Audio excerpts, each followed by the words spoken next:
Hey, good morning, good afternoon, and good evening, everyone.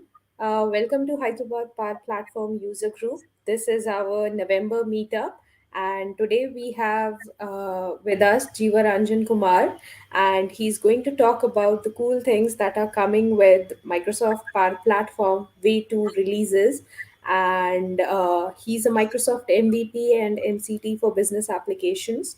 If you would like to reach out to him for any questions, I'll share the social media links on the chat so that you can reach out to him in case of anything. And with that, let's get started with our session for today. So, hey Jiva, welcome to Hyderabad Power Platform User Group, and thank you so much for taking some time and presenting this new interesting topic with us. Yeah, thank you, Ritika. Thanks, Yash, for the wonderful opportunity. I'm so glad to present in Hyderabad from User Group event. And yeah, actually, it's a bit late for me here. It's 11 p.m. So please apologize. If if the session is going a bit, off. Instead of like keeping it mostly engaged, I try to keep it engaged. But if you think it's going to be lots of theory or no, if you can't hear me properly, or if you feel the face is slowed down, please let me know, and I try to bring it up to the speed. Yeah, and Sure. yeah, thank you. And without further ado, let me share my screen and let me know once you guys are able to see it. Okay.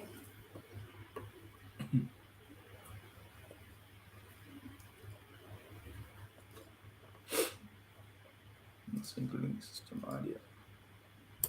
Okay. Yeah, We can see your screen. sweet, awesome. All right, so let me quickly give a quick introduction about myself. As Ritika, thanks for the introduction, by the way, Ritika, and myself, Jiva, and I'm based out of Auckland, New Zealand. I'm working as a solution architect here in Fusion 5, and this is my Twitter handle. Well, I updated it to Jeevarajan04, as you can see in the live. But this is my website, and this is my LinkedIn QR code. Please feel free to scan the QR code and then get connected with me in the LinkedIn. And I'm a Microsoft Business Application MVP for last 3 years, and I'm also a Microsoft Certified Trainer for last 4 years. And today's topic is going to be on the Power Platform Wave 2 releases. So there, there have been exciting releases recently, last few months, and there are more releases expected to be released in next few months. And we're gonna see not all of them. It's impossible to basically see all of them or cover all of them. So we'll see some of the features that like I personally feel that adds lots of value to the business and also user. And yeah, that's how I actually added it as a summary. But I will also share the useful links where you can check basically the other features and the complete set of features, and you can deep dive into the details of them. So what I'll do is before get into the Power Platform Web 2 releases. So I'm trying to keep the session so that it's beneficiary for the experienced Power Platform users or makers and administrators, and also for someone who is just starting the Power Platform journey. So what I've done is I've just added 2 slides, not much, on the Power Platform, and I'm going to get into the Web 2 releases. Yeah. So as you know, this is what like recent announcement from Microsoft in the Microsoft Ignite, and as you can see that 70% of the new application in the enterprise will be developed with the low code platform like Power Platform by the year 2025. And how amazing is that, right? It's totally changing the way we have been developing application so far, and then the world is moving towards the rapid application development platform like Power Platform. And like Power Platform being one of the leaders in this low code specialization. And that's what you can see, that how Power Platform is going to how Power Platform is making this revolution to happen. And we will want to see some of the latest feature of this Power Platform that's been released. That's why I'm trying to reiterate how significant is it the role of a low code applications, and how significant is it the role of the Power Platform here. And just a moment, sorry, I'm just getting a call. Let me just quickly disconnect this one. Sorry about that.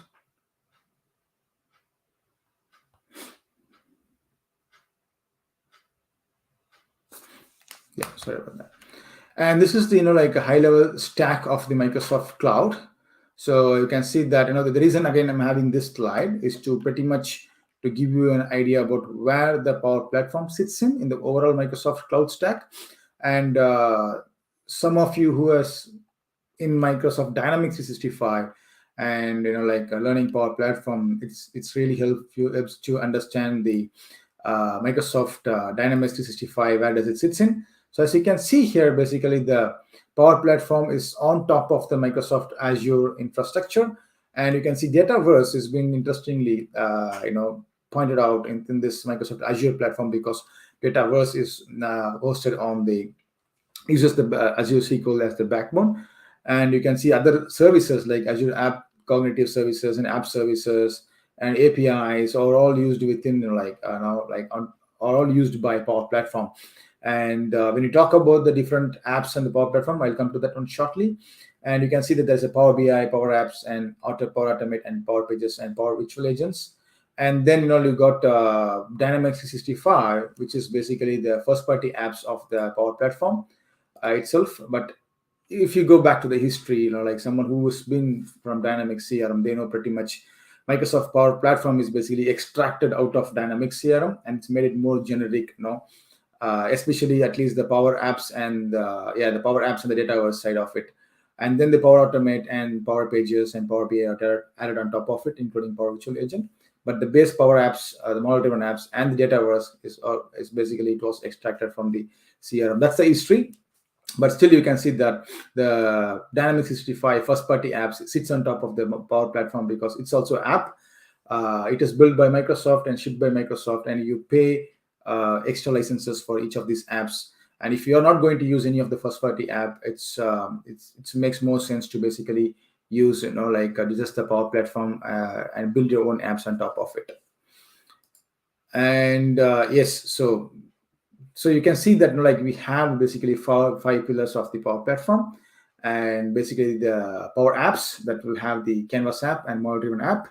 And then you got Power Automate, which is basically your workflow automation development component. And Power Apps is application development component, where you have two kind of apps, as I said, a Canvas app, a model-driven app. If you have a data base, if you have already existing data, and you have to spin up an app quickly, a pixel free app, then the Canvas app is the right candidate for that. And if you don't have a database and you're going to create a structured application and then build on top of build data with using that application, a model-driven app will be much suitable for your business, in terms of more structured approach. And then you can see the Power Pages, which is basically website development. It's all low code, so the Power Pages supports the low code website development. And then your Power Virtual Agents will support the low code intelligent chat bots or virtual agents, which internally uses Azure Cognitive Services. But you don't need to be a developer to basically build this chat bots. With the help of virtual agents, you should be able to spin up the chat bots with like designing an workflow designer, like a flow chart. And then the powerful Power BI, which sits in the whole analytics and reporting tool, it itself a huge it's itself its own has its own complexity, and it also gracefully sits in the Power Platform, but it is separated in terms of the complexity and the targeted audience that it provides into. But you will see some slides later in the stage how it's been collaborated with the Power Apps and other platform of the Power Platform, other pillars of the Power Platform seamlessly. And you can see a nice icon here, which is basically Dataverse, the supporting backbone of this whole Power Platform. And you can see the Dataverse supports 675 plus connectors, and it's been growing every year. When I took a similar session last year, it was around 450 plus, something like that. Now it's 675 plus. So I can see in a year it's been like a 50% improve, a growth in the connectors, and it's been growing like anything. And apart from this connector, you are not restricted with the connectors what the Dataverse offers.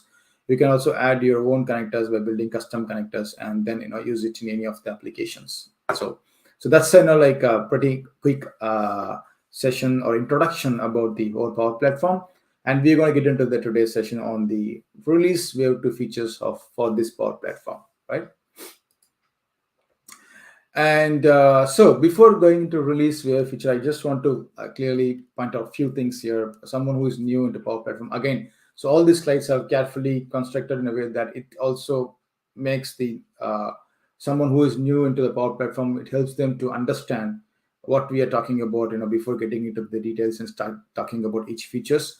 And that's why I have an introduction of Power Platform. Now we can see that why what is basically, how the release works, what is wave to release in Microsoft terminology, right? So how the release works is, as you can see, so basically Microsoft does two releases per year. So one release is called Wave 1, which basically spans from the period of April to September. And then the Wave 2, which basically covers all the functionalities that's been delivered by Microsoft from October to March. So if you see this release 2022 Wave 2, that's going to support or it covers all the features that's planned to be released from October 2022 to March 2023. Again, next Wave 1 2023, Wave 1 2023 will cover the features from April 2023 to September 2023. It goes like that, right? And it's important to understand the terminologies we are talking about here, because each and every slide we are going to see these three in each and every slide, and we need to understand what this means, right?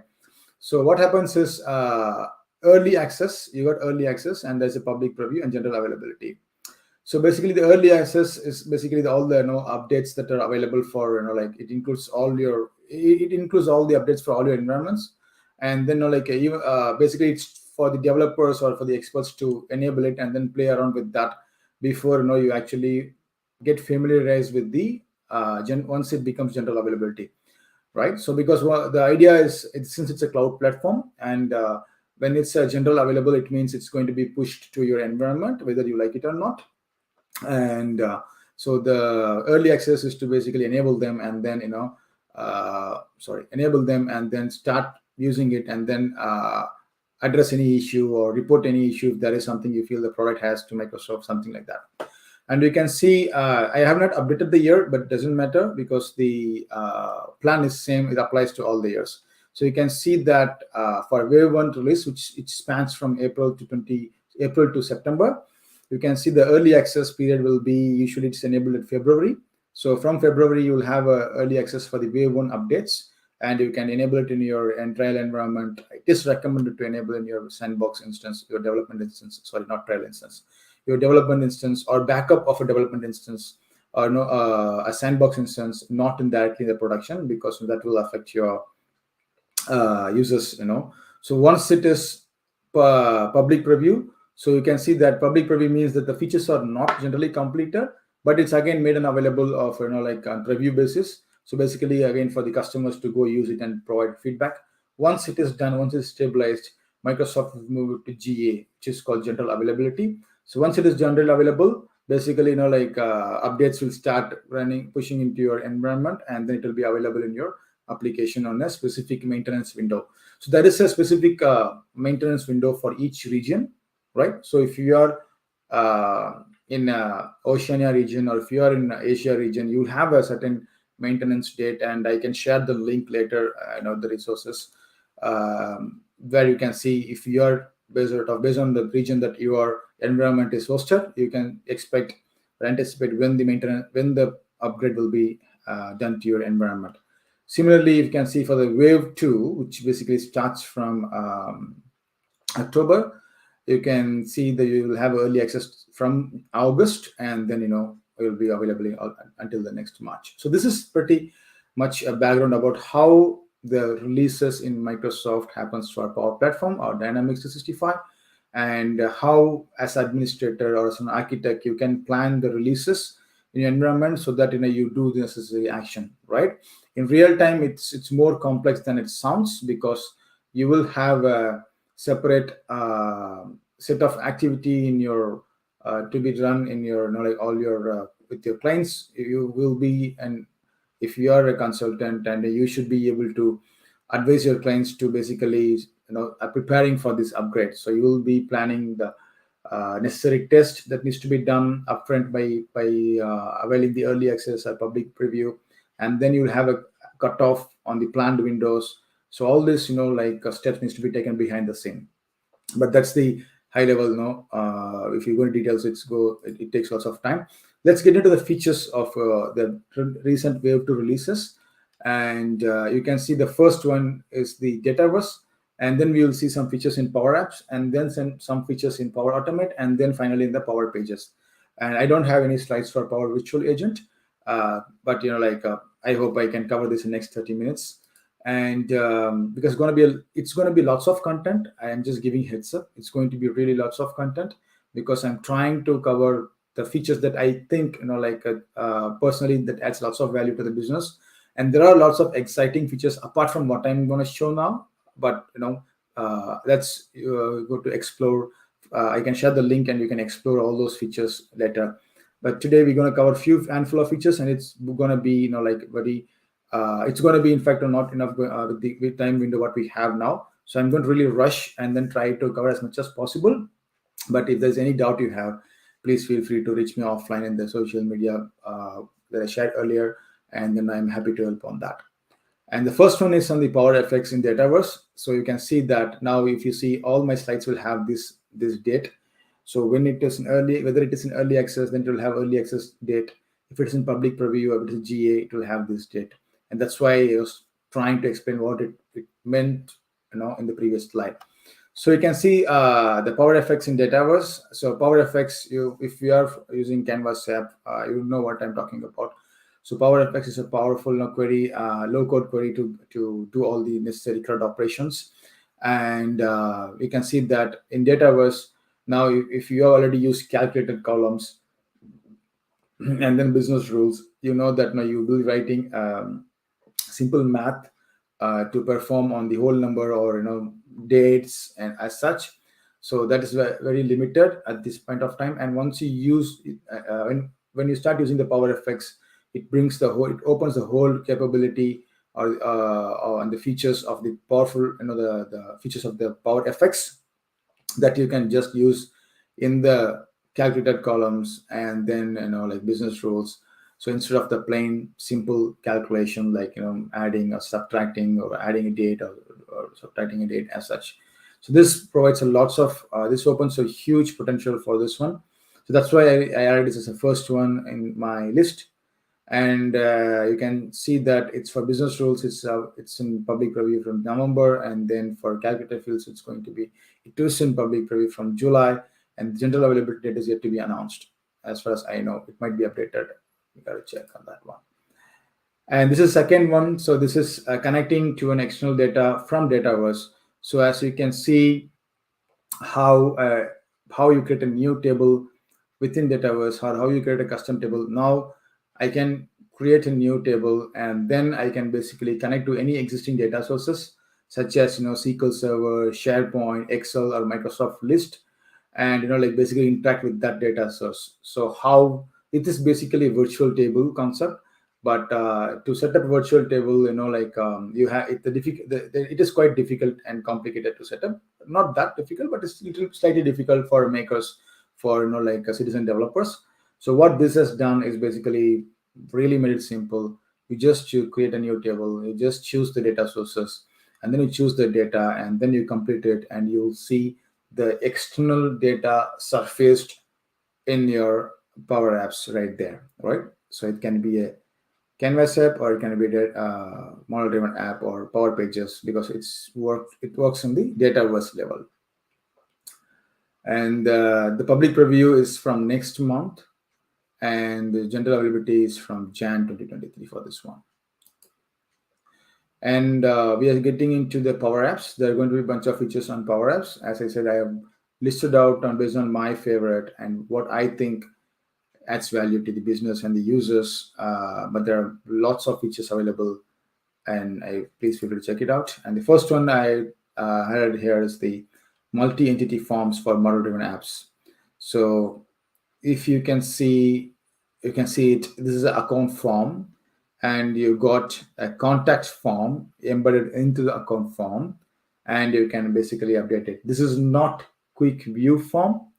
This is not quick create form. This is a main form, And this is another main form, and you can see the contact main form is embedded in the account main form with the reference as primary contact lookup ID. And that's what you're seeing here. So what does this mean? As you can imagine, this really provides the users such a flexibility, and it's to basically work on multiple entity without leaving the actual context.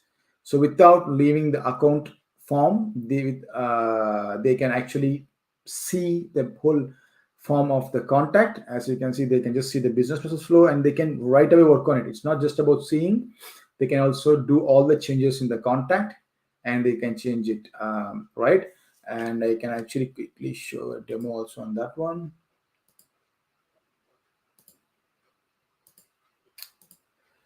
I don't know why it's not working. Anyway, so if you see this, you can see there is the account form, and then there's a contact form, and you can see the form is saved. If I go and change something here, you can see how it also triggers the event here.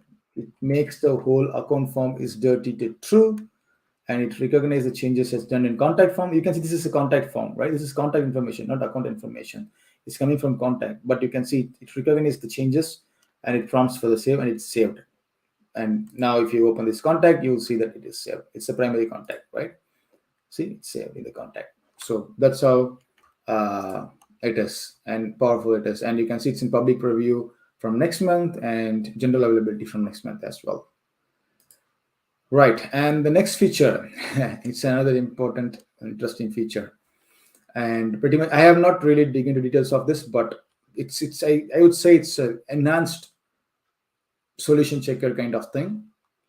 So you can basically debug your Power Apps with Monitor. It's a feature called Monitor. So what it does is it's basically a tool, right, that offers all the makers to basically see the data, how the apps is performing, and what is causing throttling, and what is causing the issues, and how to optimize the apps, and also is there any custom JavaScript errors and how to fix that, those kind of stuffs. So you can see how you access it from the make Power Apps. You can see there is a the advanced tool option. You have this monitor, and once you open this monitor, it's going to open in a nice studio, monitor studio like this, and then you can add an app here, or you can basically choose one of the app that you have, and then you basically click on the monitor, right? So let's see what it does in the Canvas app, and you can see it's general availability from next month onwards. So, and this has no impact on your Canvas app or multi-driven app. So you can basically use this app in any environment without infecting the actual app. So this is an app that basically reads the metadata from your actual app, and then it shows the necessary monitoring, or all those information that we are looking for. I'll tell you. So what it does is, if I take an example of Canvas app, as you can see in this scenario, so when the app runs, it has all this error code. You can see some of them have set as 200, which is fine. We don't need to worry about it. And some of them has error 429. So in this scenario, you can see that it's lots of error, and at the moment we don't know when it is failing, because the problem is this app is not failing all the time. You can see that it's getting success sometime, it's getting fail sometimes. So when it is getting failed, is that what we are interested in to see? We can see once you click on that, it basically shows the response that the rate limit is exceeded. Try again in few seconds. So that's what the error message we got, right? So what does that mean? To debug this, so basically we get into details of the formula bar. So previously where you can see the details in the response bar, and we got into the formula bar, and here it basically says, we know that we need to analyze more. And you can see that this particular progress count.text field, right, that has the whole formula written like this. And you can see that for each row record that's been added, this set text of the property of this field, it basically queries all these 12, it checks all these 12 related entity, and basically gets that information, right, related tables, and gets the information, right. So what happened is, for each and every single request to add a record, so it's basically making 12 additional requests to basically count the rows. Yeah, So this kind of thing, what is happening is it's causing an intermittent throttling issue in Dataverse platform, and which is what is affecting. It's throwing an error, intermittently instead of failing it all the time. So that gives a detailed analysis of for the makers to understand why it is failing, and really helpful so that they can optimize the query, or change the way they've written this, written this process, and so that they can avoid this kind of errors. And then for model driven apps, again, we can monitor uh, page navigations, commands, and forms related issues and other major actions, right, in terms of forms. So there are certain events that can be monitored with this monitor tool for model driven app, like the full load, network, and custom script errors and slow performance issues. So full loads is nothing but, it's basically it's an event that signifies that the page load is completed. So if you see the data of it, you can see which script has taken how many time, and which component has taken how many time to load the whole page. So that will give you an idea of to optimize your script. If your custom script it is taking lots of time, you can do that. I don't have screens for that, but yeah, that this monitor itself worth enough to take a separate session on that, which is very useful and advanced feature, I would say. And then from network standpoint, you can also know that each request made to the server, which request is taking time, and all the stuffs.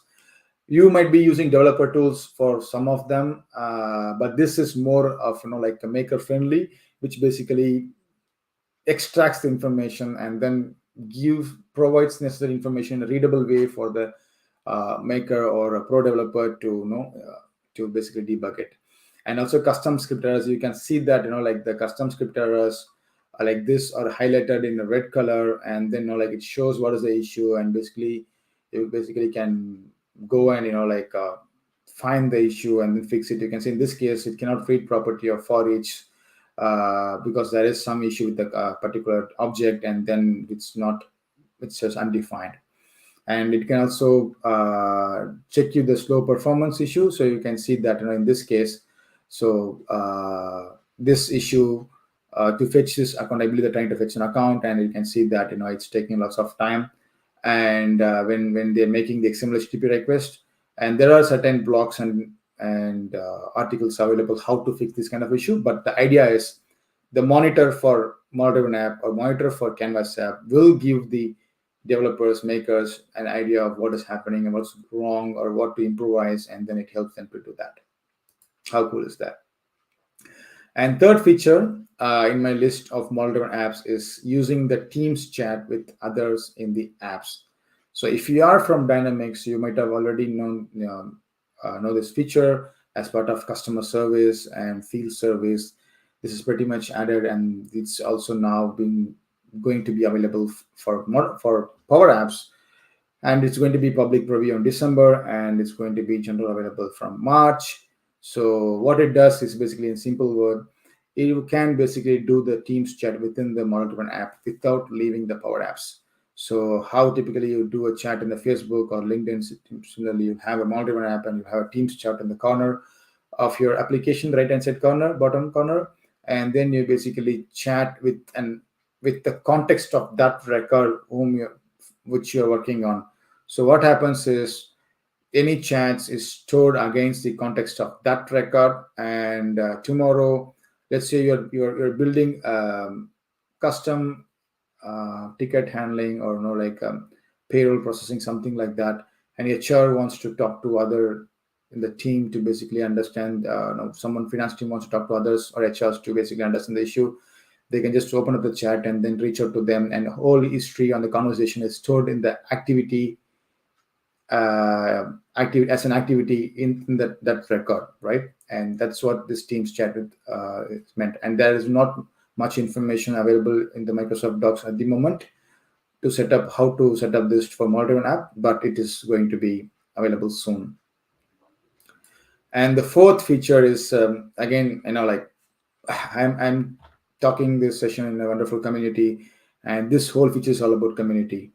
And this feature is basically to do the skill match for the Power Apps makers.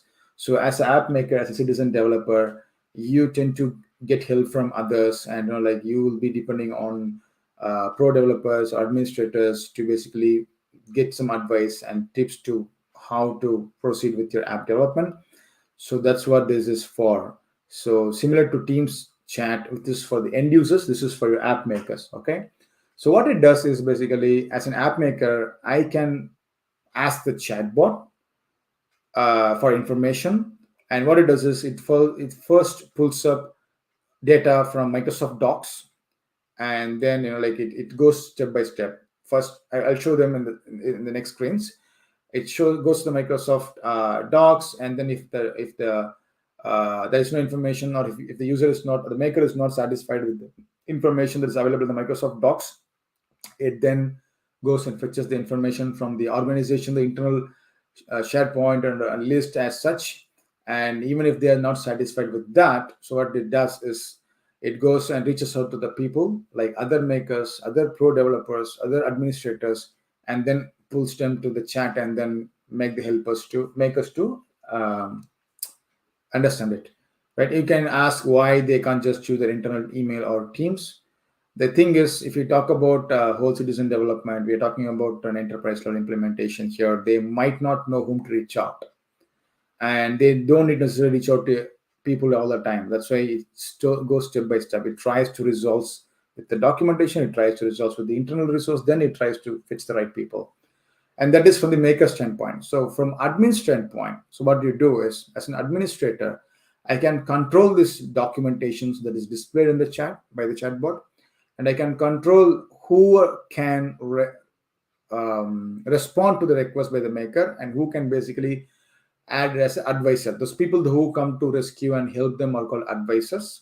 So admin can control who can be advisor or not. And advice is a third role, which basically helps the makers who needs the help. And system is smart enough to identify the advisors, and it sends them a request based on the people who have been developing apps and those such.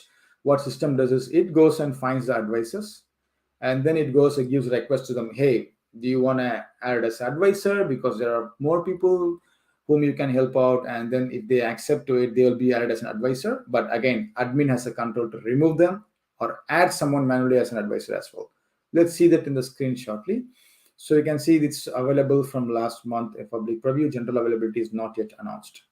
So the first screen, as you can see, the maker is asking a chatbot, and then the chatbot is basically asking a bunch of questions, and maker says no, he's not. He needs next step, and then he asks him to pick the right area.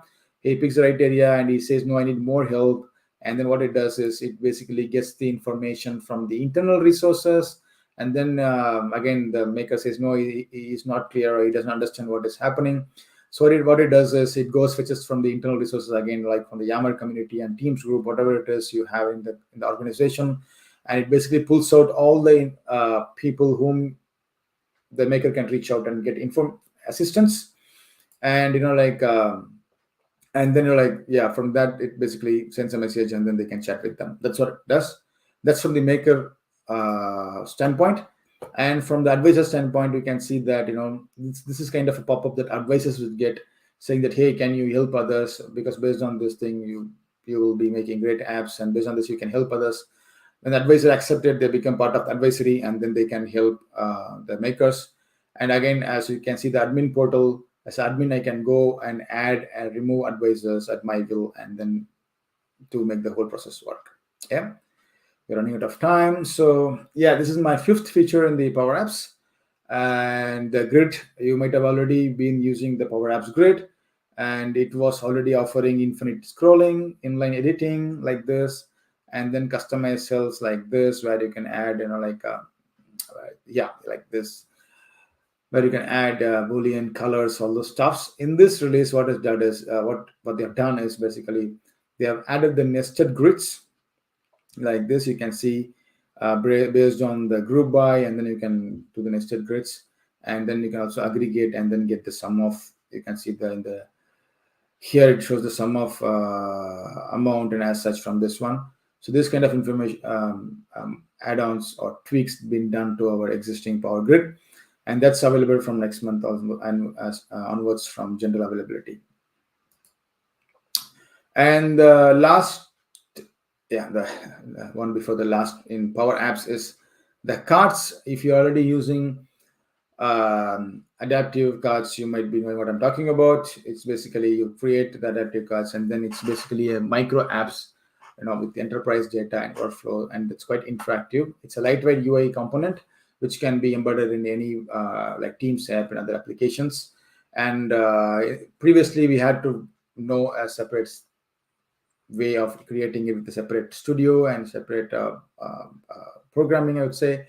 But now you can see it's available part of your Power Apps Studio, and you can just create the text and buttons, text box, and all those things with the same Power App experience, and you can just host it anywhere. And yeah, last feature.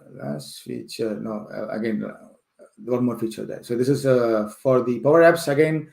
So yeah, sorry about that. This is not supposed to be here. It's available in general availability for December, and this basically has the you can see a small ribbon there says that visualize the data.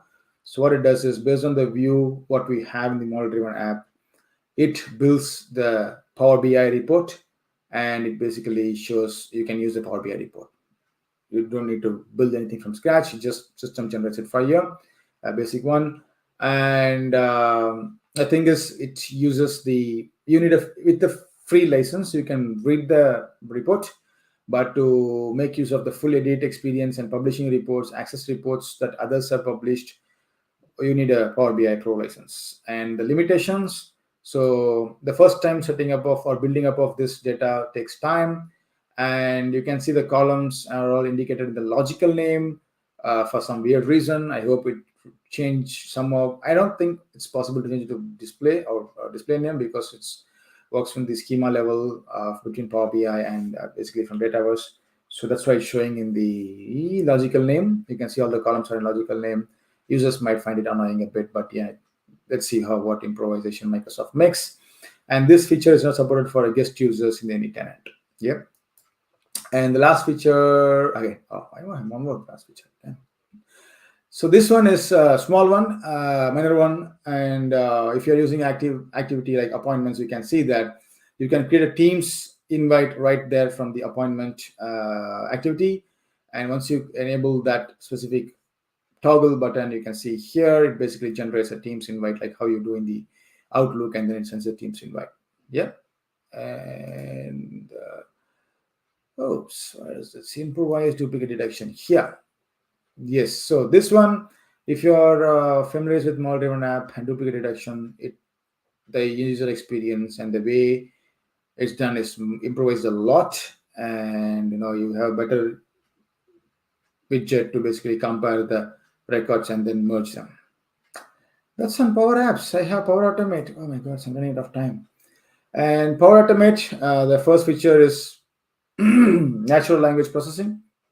So as a maker, you just ask the Power Apps to what you want to do in a natural language, similar to what you have done in Canvas previously, where it generates the formula. Now Power Automate, you ask in the plain English, and then Power Automate basically suggests the right Power Automate, and you can start, then you can use it and extend it, right? That's again, it's general availability from this month. And next one is yes, format data by examples. So what you can do is you basically build a regular expression. If you are using Power Automate, we have experts here, and you know that how painful it is to build an expression. Now you can, with the example, you just give it, and Power Automate suggests the expression, and then you can tweak it and use it. And that's in general available from this month. And one more, which is the better expression screen, I would say. So this time they made the expression screen area much better, the text much better. Instead of like concatenating and then you don't see it, you have to copy it in the notepad and then see the whole expression. But now it's made much better. There is one more. It's not part of release wave 2, but I can just give you a quickly in 10 seconds. So what it does is, if you run the Power Automate history, you can see that you to debug, you have to open each and every history, because you cannot add multiple columns on the history. But now Power Automate, you can add more columns in the history to basically scrutinize and then debug the targeted history. Power pages. These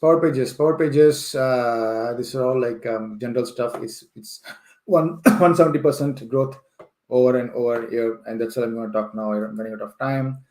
And yes, so new Power Pages. It's not Power. It's a Power Apps portals with maker experience or citizen developer experience is basically Power Pages. And you can see the studios will be very similar to uh, Power App Studio, and like it made things very easier, and it offers tons of flexibility for makers to develop nice pages. And there is something called site visibility. Previously, anything you do is public, and then now everything is default by private. And when you're building a page, so you enable it for public once you've done the development, right? That's the new feature they've got in. Don't have time to go through each of any of this, but high level by default, Power Pages will be private mode. You can change it to public mode once you've done the development. Next feature is pretty cool.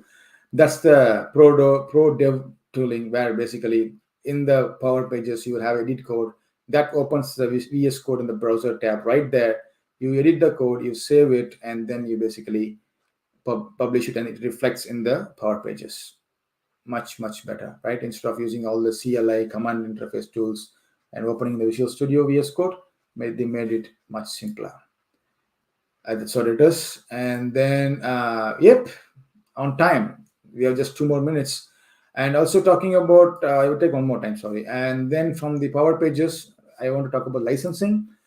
Licensing has changed a lot from Power Platform. So in Power Platform, there was session-based licensing, where each session is considered as 24 hours. So you buy 100 sessions, that was $200. I'm talking about US dollars.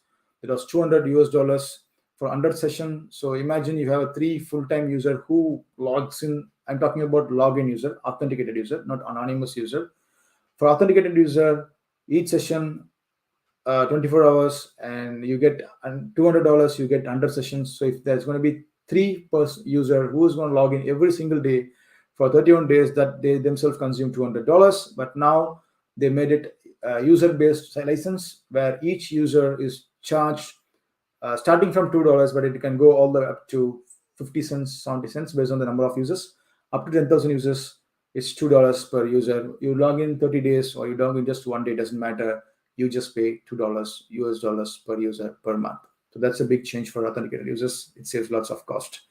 Yes, with that, thank you so much again, and thanks to the organizers, Ritika and Yash, for giving me this wonderful opportunity, and thanks to all the attendees for making time today in your weekend. I know, and I hope the session was helpful, and then you got something out of the session. Thank you so much again.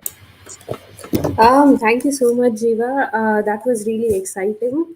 You showed one of my favorite newly released features, so I got excited a bit. But thank you so much for being here with us today, and sharing this, because keeping up to date with the new releases is very important. So thank you so much. Thank you. Glad you liked it. Yep. And I do see one question on the chat. I'll read it out to you. And it is there any cost for availing early access for Wave releases? Is there a cost for enable the web releases? Early releases, yes. No, there is no cost.